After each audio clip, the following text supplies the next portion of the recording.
Buenos días con todas y con todos. Nos encontramos esta mañana en Radio UDA en el programa Fórum del Consultorio Jurídico de la Universidad de la SUAY. Mi nombre es Soledad Flores y junto a Angélica López nos encontramos con nuestro invitado, el doctor Eduardo Flores, doctor en jurisprudencia por la Universidad de la SUAY, especialista en Derecho Penal y fiscal por la provincia del Cañar. Muchas gracias, Soledad. El día de hoy iniciamos con una pregunta introductoria para nuestro invitado, que al momento es fiscal. Y, doctor, nos gustaría que nos comente un poco cuál es el rol de fiscalía que ejerce en la actualidad, cuáles son sus funciones, sus atribuciones y un poco los límites que tiene fiscalía como institución. Muy buenos días, muchísimas gracias a ustedes por la invitación. Es un honor realmente estar aquí en este espacio de opinión. Eh, bueno, primeramente soy agente fiscal en la ciudad de Azogues, en la provincia del Cañar. Por 20 años soy ex estudiante de la Universidad de la SUAY y también de la primera promoción de Derecho Procesal en la Universidad de la SUAY. Eso ha sido una plataforma, eso ha sido un orgullo para mí y que me ha llevado a tratar de hacer las cosas de manera adecuada. Bueno, dentro de la Fiscalía General del Estado es importante establecer un antes y un después. ¿Sí? Con la Constitución de 1998, con la Constitución se establece en nuestro país el sistema acusatorio oral. Hasta el año 2000 esto estaba solamente en proyectos. En el año 2000 se establece el Código de Procedimiento Penal o el nuevo Código de Procedimiento Penal, en donde se establece el sistema acusatorio oral adversarial. En sus primeros años el sistema tuvo muchas falencias, por cuanto habíamos tenido todavía vestigios del sistema anterior, que era un sistema inquisitivo mixto, en donde el juez tenía un papel protagónico. El juez era el eje central del proceso penal y que incluso era el que recaudaba pruebas y valoraba pruebas. Esto llevó a que exista muchísima injusticia, llevó a que exista muchísimos casos dilatados, habían tiempos prolongados, tiempos ilimitados, que incluso llevaron a que se cometan graves falencias a través de la Administración de Justicia. Por ejemplo, había personas que estaban con privación de la libertad con orden de prisión preventiva con medida cautelar, que estaban más tiempo de lo que les hubiese correspondido una pena. Todas esas situaciones llevaron a que se implemente el sistema acusatorio oral adversarial. Como les decía, en primera instancia hubieron falencias, pues había una resistencia por parte de los jueces de ceder ese rol protagónico que tenían. Y la Constitución del 98 ya le da a la Fiscalía General del Estado un nuevo papel, un nuevo rol, que hasta antes únicamente opinaba en las investigaciones penales. Eran las opiniones fiscales que se llaman. Ya desde el año 2000, la Fiscalía toma a su haber la titularidad de la acción penal pública. ¿Sí? No nos olvidemos que los delitos pueden ser de acción pública o de acción privada. Y la titularidad en el ejercicio de la acción penal pública le corresponde a Fiscalía General del Estado, y eso ya se estableció en la Constitución del 98 y en la del 2008. El artículo 195 de la Constitución del 2008 le da la titularidad de la acción penal a la Fiscalía General del Estado. ¿Pero qué quiere decir la titularidad de la acción penal? La titularidad de la acción penal significa, en síntesis, que es la Fiscalía General del Estado, el órgano estatal, que le lleva a iniciar las investigaciones penales en una fase preliminar investigativa. Y todas aquellas investigaciones que ameriten ir a un proceso penal, obviamente ahí recién acudimos ante un órgano jurisdiccional, ante un juez de garantías penales. Vienen las etapas procesales, la etapa de instrucción fiscal, la etapa de evaluación y preparatoria de juicio y la etapa de juicio. Pero esta situación que en un principio era novedosa, incluso Cuenca fue una de las pioneras en la implementación del sistema acusatorio oral, ahora se ha visto con muchas dificultades. Dificultades en el tema logístico, dificultades en el tema investigativo, incluso en el tema de personal. Eh, no, ¿sí? Yo quiero hacer una pregunta dentro de todo esto que estamos hablando respecto de las etapas procesales. Si nosotros somos recién abogadas graduadas de la universidad, obviamente para nosotros es súper complicado darnos ahora el momento de ir a una audiencia, vamos a estar bastante nerviosas. Y lo que nosotros sí quisiéramos saber dentro de todo lo que nos está comentando ahora es cómo usted puede, cómo se va a una audiencia, qué es lo que se hace dentro de estas audiencias, para que más o menos nos explique qué es lo que nosotros en este caso tendríamos que hacer al momento de estar frente a un juez. Perfecto. Ahora, básicamente, y eso quisiera comentarles, tuve la oportunidad también de ser profesor de la Universidad Católica aquí en la ciudad de Cuenca. Y una de las críticas que hacíamos es de que en el Pensul no existía una materia que es básica para la actualidad y que se implementa para todas las áreas del derecho, sea administrativa, sea civil, sea laboral, penal, niñez, adolescencia, la que sea, es la oralidad. Y para la oralidad es básico el tema de conocimientos en litigación oral. No sé si en la Universidad de la SUAY, en el Pensul de Estudios, está implementada esta materia que es fundamental, es básica, la litigación oral. Ahora, ustedes como abogados nuevos, es importante, y lo digo por experiencia, porque así tuve que hacerlo yo, en primera instancia, acudan a audiencias, averigüen audiencias, audiencias interesantes, importantes, sean de acciones de protección, sean audiencias de juicio, sean audiencias de evaluación y preparatoria de juicio, de instrucción fiscal. El hecho es de que se tienen que familiarizar con el sistema. ¿Qué hacer el momento en que tenga que enfrentar al juez? Primero tienen que tener en cuenta y tienen que conocer principios básicos. Primero, la inmediación, la oralidad, la inmediación, la contradicción, ¿sí? Esos principios son básicos que uno tiene que saber. ¿Por qué?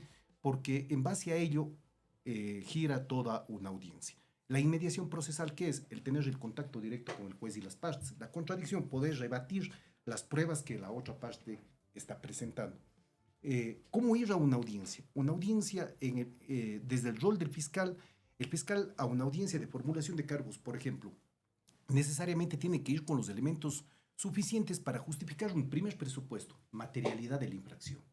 Si es que un fiscal llega ante un juez y no le puede justificar que sus indicios, que sus evidencias que ha recopilado durante la investigación previa justifican la materialidad de la infracción, desde ahí ya fracasó el proceso. Desde ahí fracasó el proceso. Primero, materialidad de la infracción y posteriormente responsabilidad. Eso es lo primero que tiene que hacer un fiscal en base a un principio básico que está consagrado en el artículo 5 del Código Orgánico Integral Penal, que es la objetividad.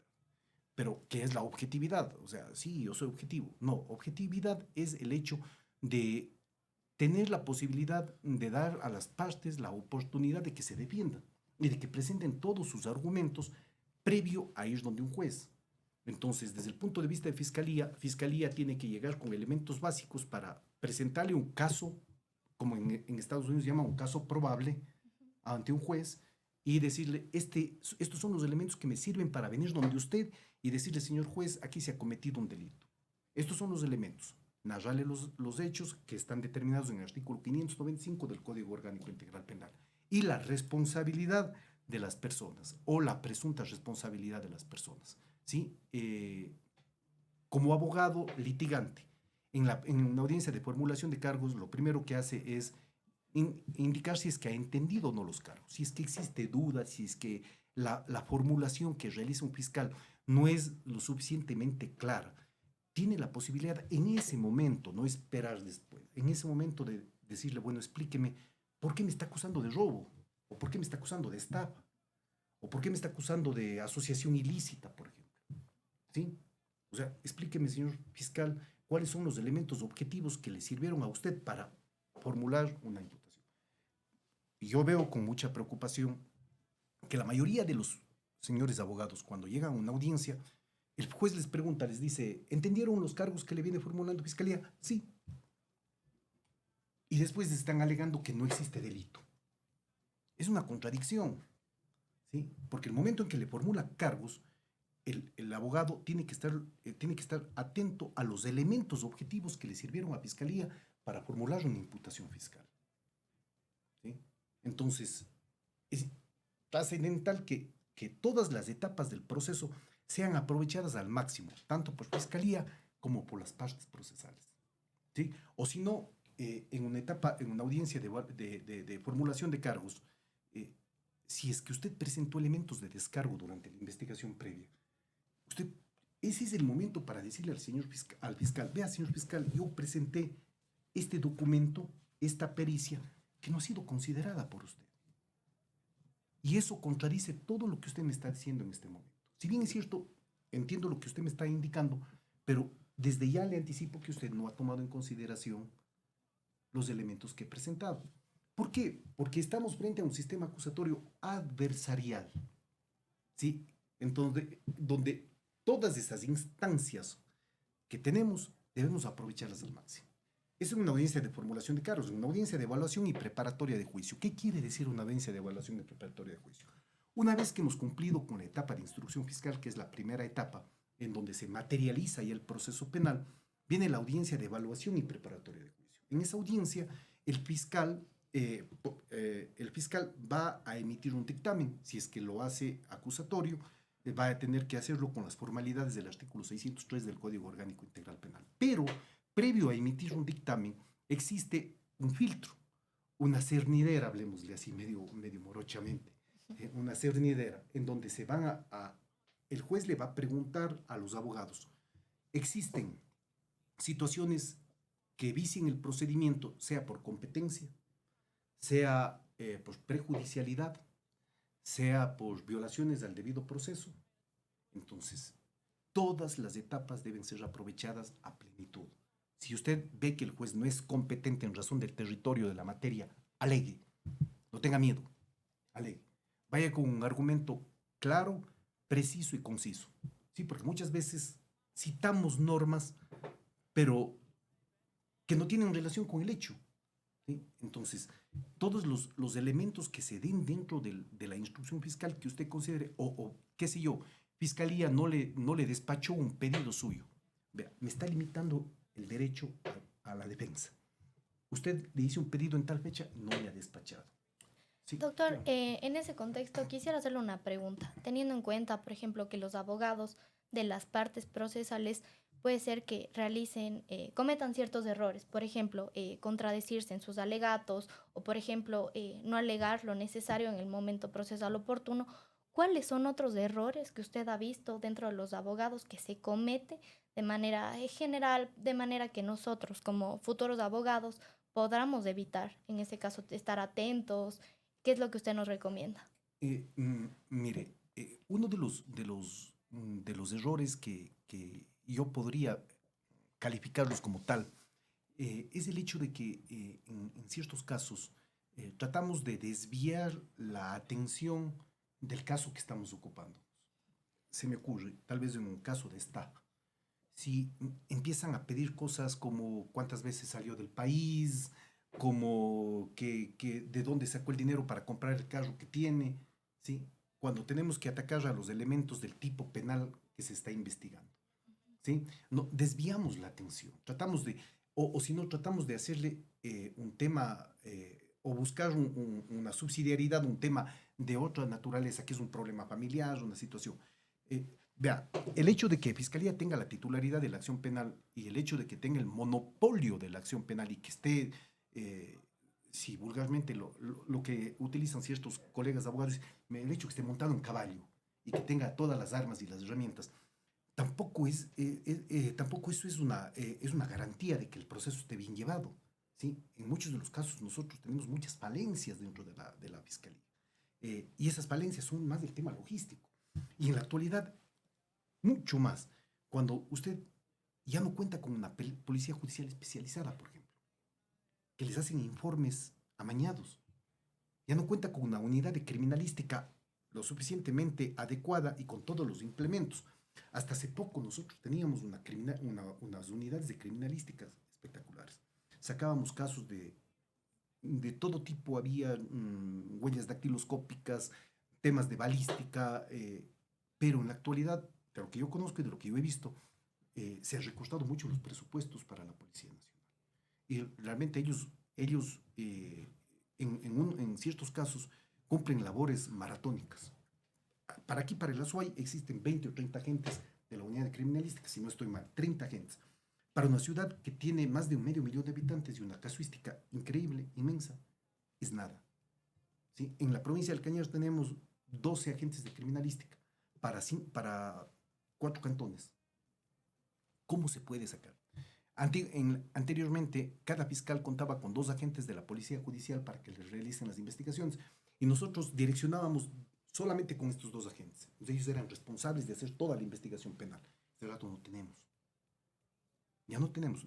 Es más, en ciertos casos ni sabemos quiénes son los agentes de la Policía Judicial porque les están cambiando y rotando constantemente. Les mandan a las zonas más peligrosas en la costa. Entonces, la hilaridad, la continuidad y esas fallas, créame, y lo digo tal vez de una manera penosa, deberían incluso ser aprovechados por los abogados.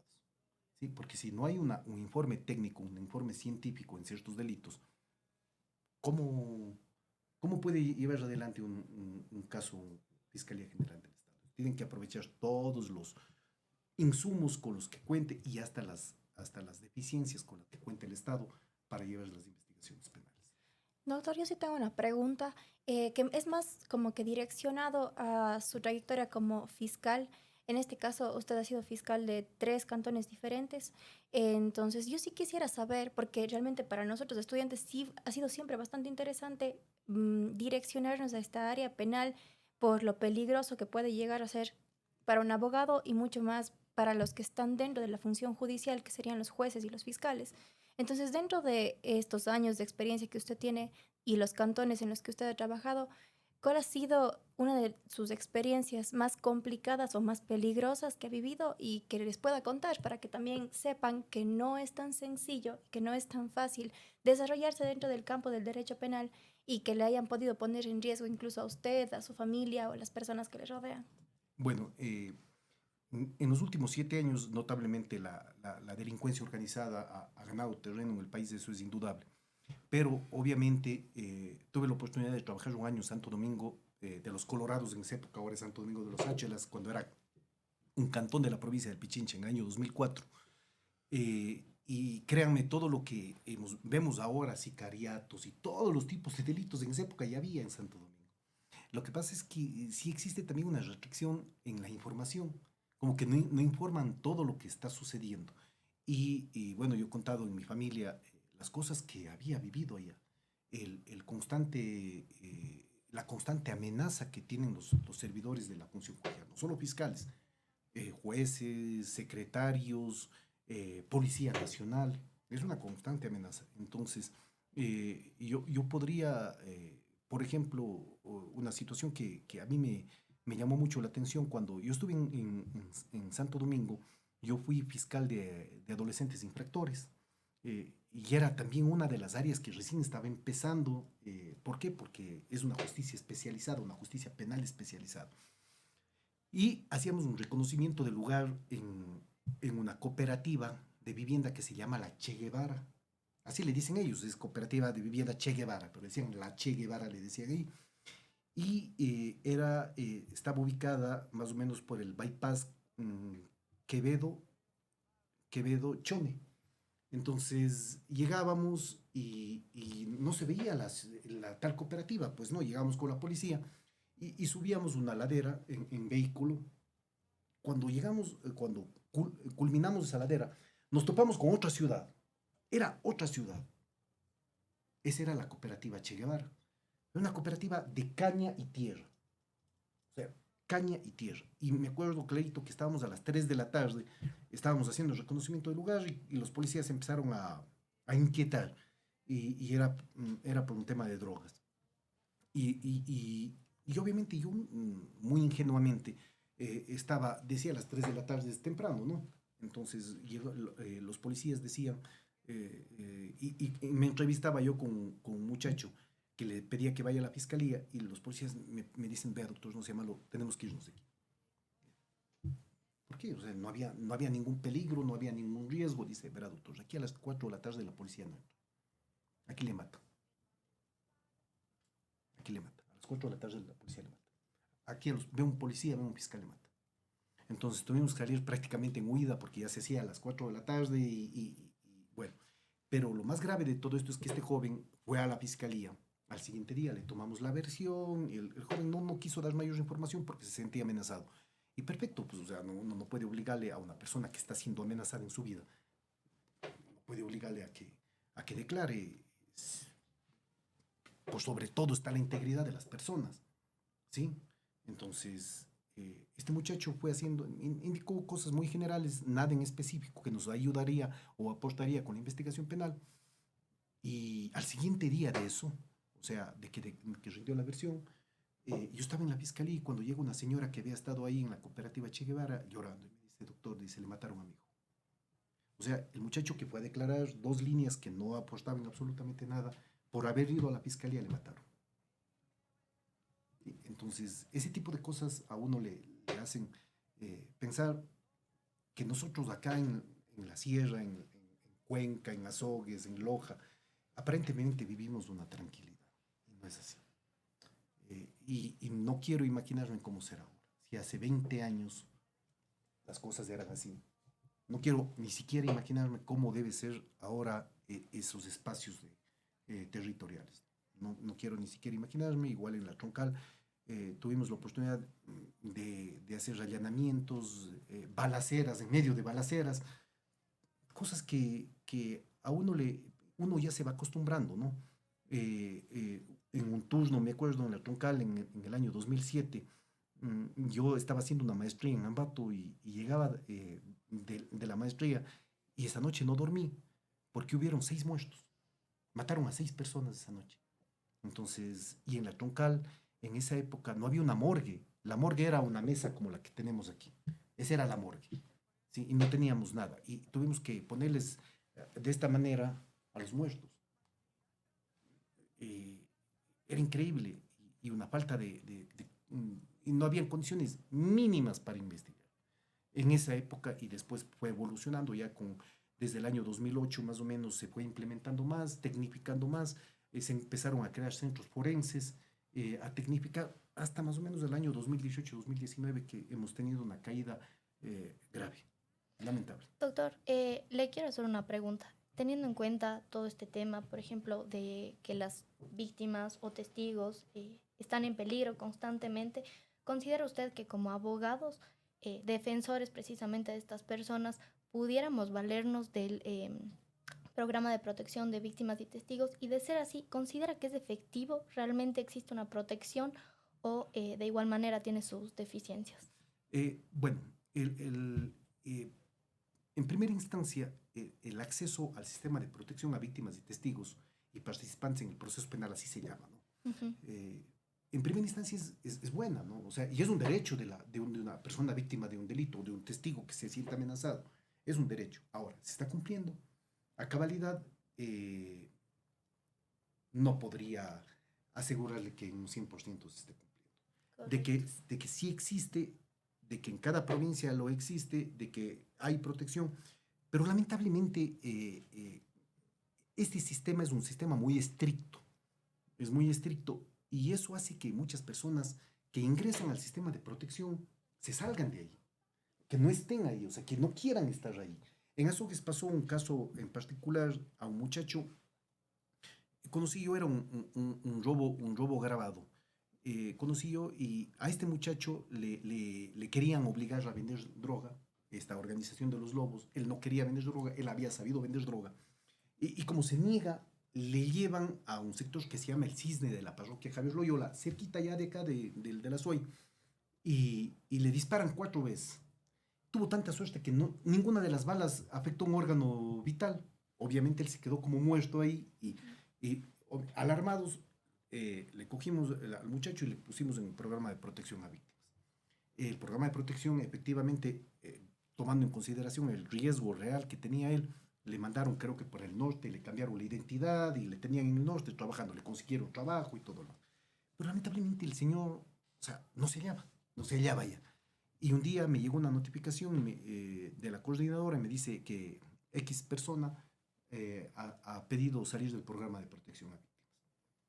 Entonces me preocupé, le llamé a la coordinadora, le dije, ¿qué estaba pasando? O sea, porque dice, vea, hemos hecho todos los intentos, tenemos informes psicológicos, informes de trabajo social, informes de la policía. El señor no quiere estar en el sistema de protección, ya no quiere acogerse, ya no nos contesta las llamadas, se está saliendo del lugar donde le ubicamos, ya no podemos mantenerle más.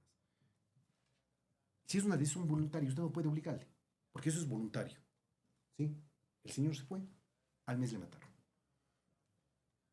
Le mataron en la parroquia Vallas, a unos menos de 1 kilómetro de mi casa. Le mataron. O sea, lo que no pudieron, y ahí sí se sale de las manos del... Pero sí hay falencias, falta de personal, porque tenemos, imagínense, en la provincia del Cañar, para toda la provincia del Cañar, tenemos una psicóloga, una trabajadora social, un médico y 2 policías. Un sistema así no puede funcionar. En ese contexto, doctor, ¿nos podría explicar un poco para nosotros como estudiantes de Derecho, futuros abogados y quienes no tienen conocimiento sobre esta materia, cómo más o menos se encuentra estructurada Fiscalía? Ya, Fiscalía General del Estado, en ciudades grandes está estructurada obviamente por su fiscal provincial. Dentro del sistema, dentro de la fiscalía, tiene una parte administrativa, en donde existe un director general de gestiones, un administrativo financiero, un departamento de talento humano, una parte administrativa que al caso no viene al caso. Pero de ahí ya, de acuerdo a la población, se está estructurada por especialidades. Por ejemplo, hay delitos contra la vida, una unidad especializada, entiendo que en Cuenca hay una unidad especializada, delitos contra la propiedad o delitos contra el patrimonio ciudadano se llama. Por ejemplo, yo soy soy un fiscal de la unidad de patrimonio y de soluciones rápidas se llama. ¿Sí? En Azul es mucho más pequeño. Aquí en Cuenca tenemos fiscales antinarcóticos, fiscales incluso contra la violencia de la mujer y miembros del núcleo familiar, fiscales de adolescentes infractores, y nosotros tenemos por mandato constitucional como órgano auxiliar a la Policía Judicial. Ojo, desde el 2014 la propuesta era de que ya la Policía Nacional, ya los elementos de la Policía Nacional como tales, no debían ser parte del Sistema Nacional de Investigación Penal. ¿Sí? Los policías judiciales que desean o que hubiesen deseado ser parte del sistema de investigación penal tenían que dejar de ser policías y obviamente ser una unidad especializada de investigación, que básicamente es como la Policía Nacional, pero ya no dependiendo de las esferas policiales. Y se ha dado un problema. ¿Por qué? Porque en muchas de las ciudades, agentes de la DINAPEN, que tienen que estar cuidando niños o temas o problemáticas de adolescentes, agentes de tránsito o agentes para temas de accidentes de tránsito o agentes de criminalística que son para unidades especializadas para la investigación penal, tenían que estar dando tránsito en las escuelas. ¿Sí? O sea, dedicándose a otras cosas. Por eso es que la propuesta del 2014 establece ya una unidad especializada de investigación penal. ¿Sí? Entonces, eso no se ha dado. No se ha dado y para concluir con su pregunta, nosotros contamos con la Policía Judicial como órgano auxiliar. ¿Para qué? Para que a través de las diferentes unidades especializadas nos presten colaboración y apoyo. ¿Sí? Doctor, para ya ir cerrando, yo sí quiero hacer una última pregunta que yo creo que es más un poco de opinión suya. Sabemos que últimamente, estos últimos meses, se ha hablado mucho de la militarización de las calles y de asumir por parte de los militares funciones que le correspondería a la Policía Nacional, puesto que son 2 funciones diferentes las que cumplen militares y Policía Nacional. ¿Cuál es su opinión respecto de esta posibilidad de militarizar las calles? Bueno, yo creo que eso ya se pronunció el pueblo. Lamentablemente tuvo acogida. Eso fue una medida más populista que una medida técnica.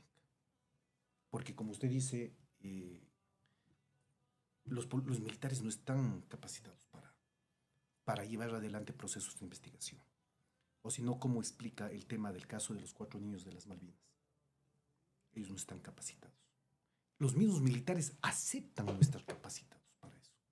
Ellos tienen otro rol dentro de la... Ellos pueden, lo que sí pueden prestarles apoyo en diferentes operativos, pero realizar trabajos de custodia, de prevención de delito, ellos no están capacitados.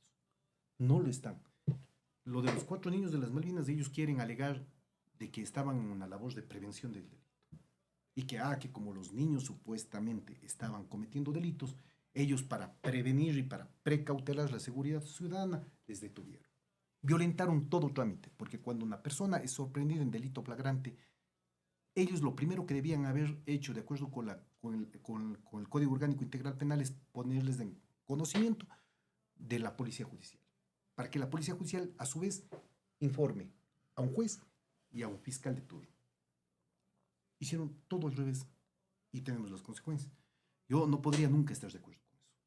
No estoy de acuerdo, me puedo ir en contra incluso de algunas directrices y algunas situaciones que han sido emanadas desde la misma institución a la que represento, pero por sobre todo, aún creo que tengo la libertad de opinar. Y no podría estar jamás de acuerdo con eso. Que los militares no están en capacidad de realizar patrullajes, actos supuestamente de prevención. Si se quisiera realmente combatir de raíz el delito, el crimen, y darle mayor seguridad, se puede hacer desde muchísimas aristas. Una de ellas, por ejemplo, desde el tema urbanístico, recuperar espacios públicos, que no se les ha hecho. Otra, a través de la reducción ¿cómo usted reduce la violencia? Dando empleo a la gente. ¿Sí? ¿Cómo? Fortaleciendo a la Policía Nacional y a las unidades especializadas. Entonces, políticas públicas tienen que ser claras. Las políticas públicas no tienen que ser represivas, tienen que ser preventivas. ¿Sí? Entonces, ese es mi criterio, ¿no? Pero obviamente respeto el de los demás. Yeah. Listo, doctor. Muchísimas gracias por venir el día de hoy a nuestro programa Fórum Diálogos Jurídicos. Sin duda ha sido un espacio en el que como estudiantes hemos podido compartir y desde luego informar a quienes no conocen del derecho y son temas que se tienen que estar tratando. Agradecemos por acompañarnos el día de hoy junto con mi compañera Soledad. Muchas gracias a ustedes por la oportunidad y espero se haya cubierto de alguna manera las expectativas. Desde luego, esperamos vernos en próximos capítulos. Muchas gracias. Hasta luego. Hasta luego.